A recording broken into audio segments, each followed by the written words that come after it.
Համաշխարհային օվկիանոսը մեծ վտանգի մեջ է։ Մարդիկ միշտ սիրել են ապրել ջրին մոտ։ Խոշոր քաղաքների մեծ մասը գտնվում է ծովափնյա շրջաններում, բայց գիտեք ինչ խնդիր կա։ Մեծ գործարաններն ու քաղաքները ամեն օր տոննաներով թափոններ ու կեղտաջրեր են լցնում ծովը։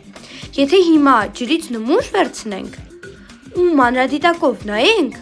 այնտեղ հազար ու մի տեսակ վնասակար բակտերիաներ կգտնենք։ Համաշխարհային օվկիանոսը մի հսկայական, բայց շատ նուրբ ու զգայուն համակարգ է։ Վերջին տարիներին ջրերի աղտոտումը հասել է այնպիսի չափերի, որ մեր մոլորակը պարզապես չի հասցնում մաքրվել։ Իսկ չէ՞ որ օվկիանոսներից է կախված ոչ միայն ձկների ու ջրիմուռների կյանքը, այլև հենց մերը, մարդկանցս։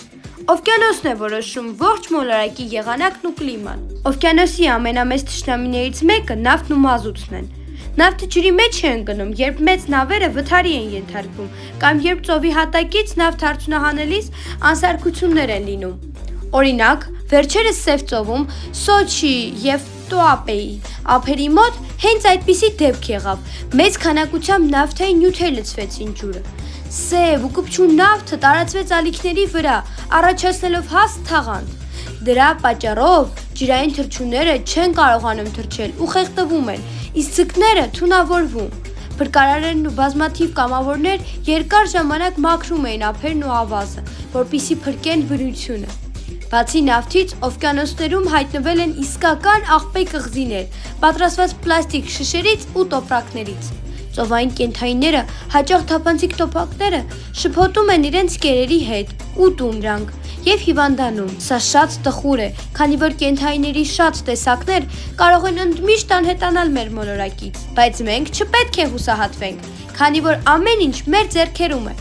Նույնիսկ երեխաները կարող են օգնել օվկիանոսին։ Դրա համար պետք է հետևյալ մի քանի պարզ կանոններին հետևել։ Առաջինը. երբեք լվացանի մեջ մի լցրեք վնասական քիմիական նյութեր։ Երկրորդը. օգտագործված մարտնոցները մի գցեք սովորական աղբի մեջ, այլ հանձնեք հատուկ վերամշակման կետեր։ Երրորդը. իսկ երբ գնում եք ծովափ կամ բնության գրկում հանգստանալու, երբեք աղբ մի թողեք ձեզնից հետո։ Ավելին, կարող եք ընկերներով փոքրիկ շաբաթօրակ կազմակերպել և մաքրել ափը։ Եթե ոչ մենք, ապա ելով կպաշտպանի մեր մոլորակը։